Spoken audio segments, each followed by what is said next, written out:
And good evening. Thank you very much for being with us, everybody. Our top story, police brutality or an officer doing his job. One local man suing Portland over a run-in with an officer at a Denny's. KT's Anita Kasey is live downtown. And Anita, this case gives a whole new meaning to a grand slam. That's because that's what this man says the officer did to him. Slammed him on the ground and tased him because he was asleep at Denny's. Now, a jury spent the day upstairs deciding whether or not that force was justified, like the officer said, and if not, if it's worth $300,000. This grand slam inside this Denny's in Southeast Portland could be costly for the city. It started with two PCC students, exhausted from a long week of studying for exams and a little alcohol. Happy, excited, dog tired. Denny's workers, none too happy, called police. A couple people that came in, ordered some food, and now they're sleeping, and we tried to wake them up and cannot wake them up. Officer Kevin Tully took care of that.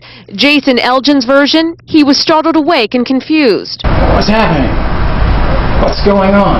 His brain at that stage from deep sleep trying to reorient itself. What's the officer say? Didn't you hear him? He said, I don't have to show you my ID. Elgin claims an angry Tully threw him to the ground, beat him, tasered him, then arrested him on charges later dropped. This is not a hotel. This is a restaurant. The attorney for this officer used surveillance stills to tell his side of the story. Tully is saying, come on, let's go. You need to go. At one point, the officer reaches for Elgin. There's a bit of a struggle, then a kick. The legs up.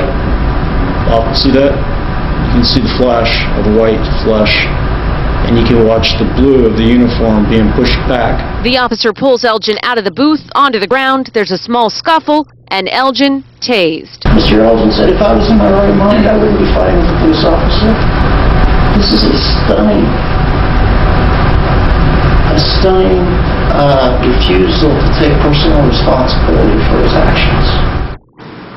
Elgin's only physical injuries were some rug burns and some burns where that taser hit. His attorney says it is all emotional. Live in downtown Portland, Anita Kasey, K2 News. Okay, we'll continue to follow. Anita, thank you.